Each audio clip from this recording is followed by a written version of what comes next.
Julius Malema, leader of the EFF, thank you so much for making time for us. Thank you for coming in. Relevant. Thank you. Thank you for having me. I want to start off with something that a lot of people, and I'll say including myself, have just been wondering about. How have you been since Floyd Shivambu left? Because I think it's one thing to lose a comrade, but it's another to actually lose someone you had considered a brother. And I wonder if that kind of relationship still exists. But I'll start there. How are you doing? Well, I'm doing very well. The leadership of the EFF remains intact. Although his departure was painful, but I got some sense of relief. I don't know why. It was as if I've put down some heavy load. So it's not always that bad things will always produce bad results. Perhaps at times they do produce very good results. So we're fine. We're rocking. You're rocking. Is that as the EFF? What about you and him? Is there an opportunity? No. I don't have anything to do with him. No friendship anymore? No. I don't. What brought us together was a common purpose. We met in the trenches. We didn't meet in a club. We didn't meet at church. We didn't fall into love with each other at the university in the same class. What brought us together was sharing the common agenda for the revolution. And once we start seeing things together, differently, what brought together no longer exists, and there's no need for me to be having any kind of relationship. Yeah. One of the things that I think a lot of people saw this when you addressed the press briefing with him when he was announcing that he's leaving. And a lot of people said, oh, you can just see how sad Julius is. We've never really seen him like that. And you guys were so collegial in the way you addressed this matter. You were very professional. You were very mature in how you handled it. And then a few days later, you addressed the ground forces, and I felt you were going hard on him, where you said you have been betrayed. What happened between that moment and the time when you addressed the ground forces? Because it seems like something happened, because then the messaging changed. No. The messaging remained the same. There's a different posture you take when you're in a press conference, like when I'm talking to you now. And when I go to speak in a rally or in a political talk cannot be like some boring history lecture in a lecture room. My responsibility, amongst other things, is to agitate and to instill confidence on the ground forces and say to them, we're still rocking the boat, we're in charge, let's move forward. So there should be a difference between the press conference and the ground forces event. But there's nothing that really is different from what we said. I said to you then, and I might have said it in an emphatic manner at the ground forces rally. I said to you at the press conference that I wouldn't have expected that from a brother. And once I say that, a word for that is betrayal. So whether I put it in that way or this way, it's the same. But it's water under the bridge now. Nothing of us depend on his existence. No. We are doing much better now without him. Yeah. One of the things you said at the press briefing was that this is not allowed even in the EFF constitution, but if he decides that he wants to come back to the EFF, you are going to make an exception for him. Is that offer still on the table? That was a demonstration of me not having anything against him as a person. But the EFF has got a constitution. It has got its own membership. It has heard what I said, and it will decide at that moment if that moment presents itself. But I was simply saying, I've got nothing against this guy. I've not done anything to this guy. And even if he calls on me tomorrow, I'll show up, because I will not have some hangovers but this guy, when he left, this is what happened. No. And that's what I was saying. But we are all governed by the constitution of the EFF, which says if you leave the EFF, you are not allowed to come back. And the leadership of the EFF at a CCT meeting, one after another, they said to me, hey, my guy, we heard you, but not here. So they said They said, no, not here. You can forgive each other there, but not here. The constitution of this organization applies. And I ought to respect that because I've expressed my views, and the leadership said, hell no. Are you not concerned about how that comes across? Because from what you're saying, this is a decision that you took unilaterally, right, about making an exception even though the constitution that doesn't allow, without speaking to the leadership. Do you not think you should have at least discussed it with the leadership and said, hey guys, this guy wants to leave, but because he is, as you've said before, the brainchild of this organization, what do you guys think of this? Because you are a leadership collective. I would imagine Julius Malema himself can't just make exceptions about the constitution of the EFF. Well, a person leaves a day or a night before. We meet, work out the strategy on how we're going to navigate this with him. And the following day, we handle it, professionally in a very good manner, the way you are saying. For the first time, I hear you speaking so well about EFF that you did something professional and in an acceptable manner. So in between that, there is no time for consultation of the highest decision-making body in between the conferences. I'm its president. I should make pronouncement in between because leadership must be provided. But when that leadership meets, it has to rectify what I said. It's the same as the CCT, the Central Command Team. It will take a decision and then goes to a National People's Assembly in December. And then we arrive there, they say, no, that decision was wrong. This is what the leadership should do going forward or should have done. And therefore, we're not accepting this resolution. So we've got our bosses, as it were. But it doesn't mean that I'm confronted with a challenge now and I have to protect this organization, which I did to the best of my ability. And that's why it's still standing today. Yeah. I have to say, as we wrap up on Floyd, one of the things that particularly surprised me about your posture when you're addressing the ground forces is when you told them to go and check who owns Channel 405 and what relations they've had with people like Floyd Shivambu, people that have left. And I just thought, that is so below the belt. And I know you've said in the past that when we are in politics, we mustn't be personal. So don't involve my family, don't involve my personal relationships, attack me as a politician. And I just felt, and I could be wrong, I'm interested to hear your view here, if you think you addressed and dealt with that matter correctly, because you basically exposed him about his past relations with someone who owns Channel 405. Do you think that was the right way to deal with it, especially after you guys agreed that they're not going to be personal attacks? Well, I'm happy you know who owns 405. I don't know. I'm happy you know personal relations of people. I don't know. Do not involve me in the bedrooms that have nothing to do with me. I've never said that. And let me reassure, I'm not a coward. If I wanted to say something, I will say it. So I didn't say that. So I'm not responsible for your interpretation. I'm responsible for what I say. And I did not say that. I don't know who owns 405. Go and check the ownership of the 405. Check its posture against the EFF. The same as 403. It has been under scrutiny now as to who owns it and why is it a propaganda machinery for the GNU. Now we're going to be told, no, you are below belt because there is a person who owns a 403 and he had a relationship with Steinhazen in the municipality of eThekwini. I don't know that. But I'm just saying you check its ownership, then you check what is the agenda driven by this station. And that will tell you why the posture they've taken. I mean, we are not shocked by the SABC. I mean, SABC has been very hard on us and pro the other formations, as long as it's not EFF, especially with the question that you are asking me now about this guy who have left the EFF. If you check the relationship of some of the board members of the SABC and look at the SABC's posture, then you will understand why the SABC is taking the posture it's taking. So you ought to know every existing material evidence that will give you direction of where we're going. So, and we've always spoken, even in his presence, about the ownership of 4-5.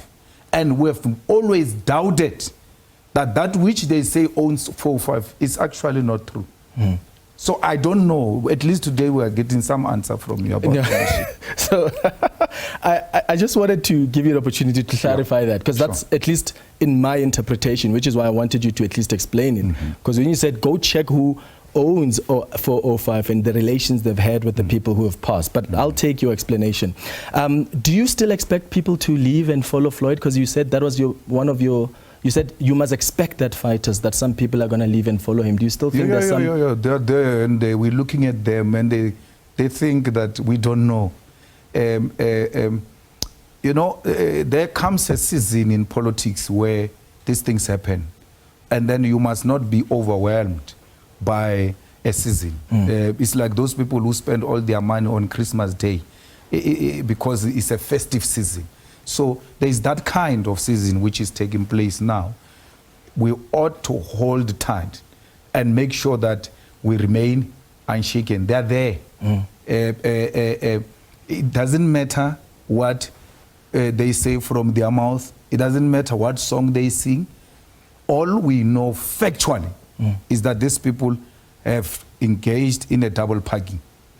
So the constitution of the EFF says, speak good and defend the organization, both in private and in public.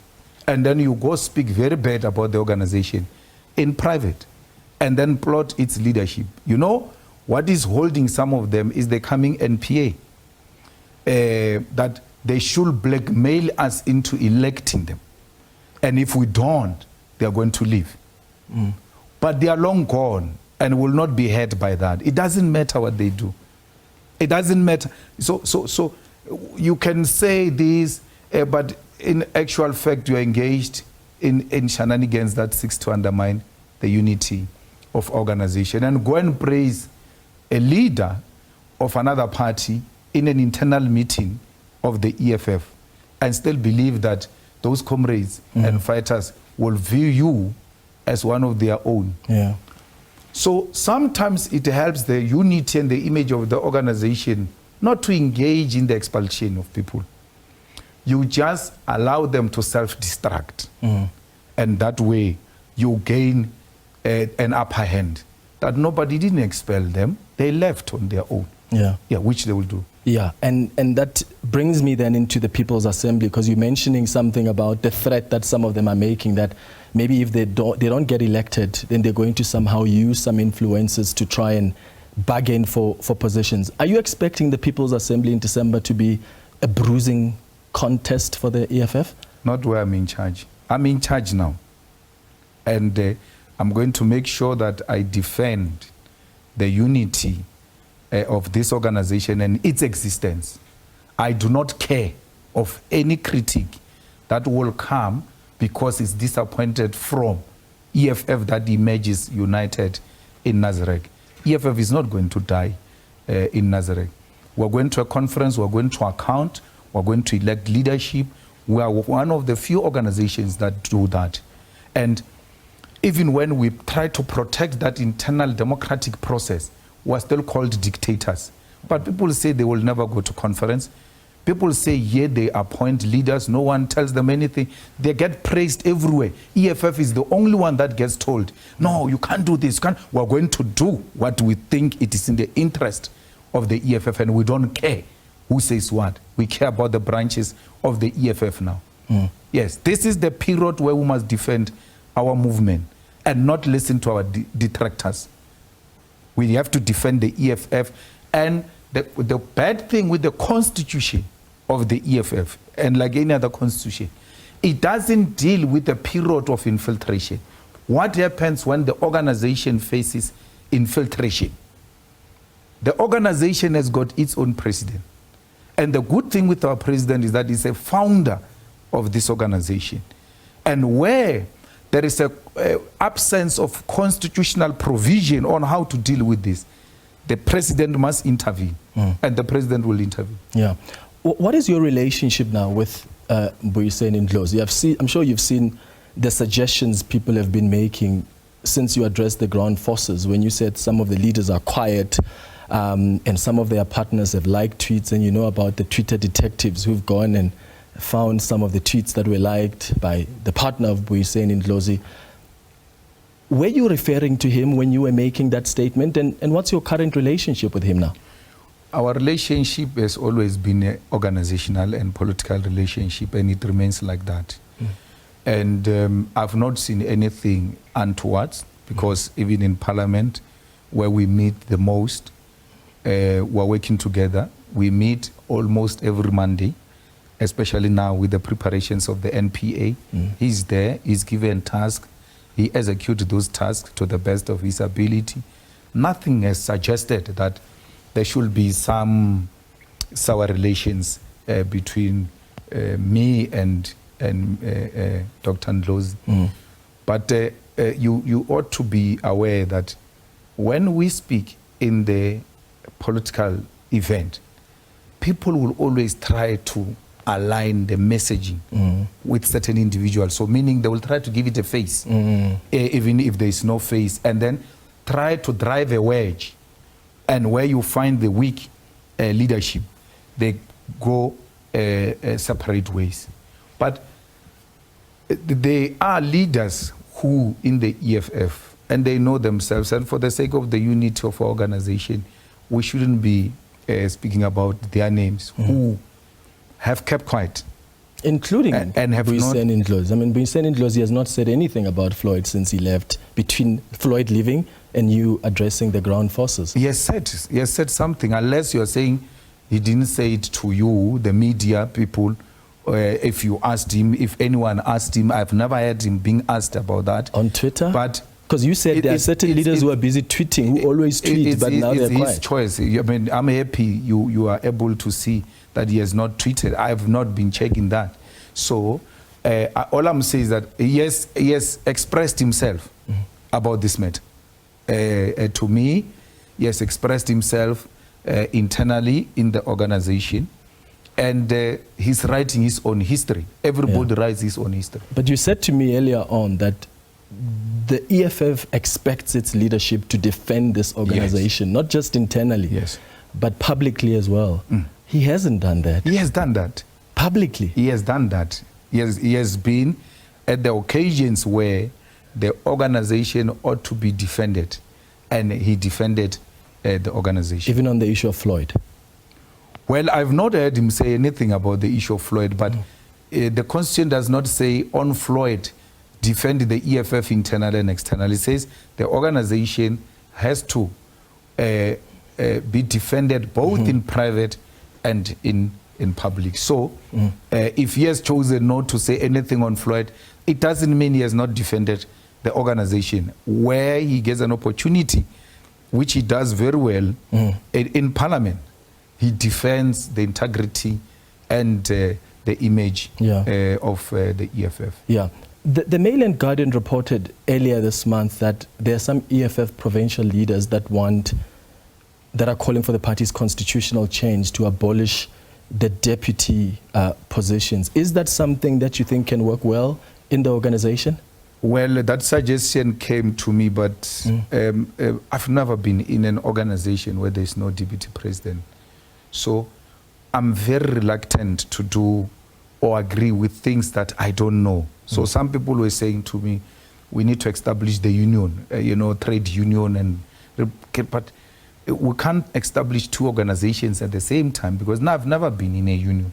So if there are comrades who are going to establish a union, and we can see it's a genuine union, it's not someone trying to resolve this issue of unemployment by forming a union, we'll support that.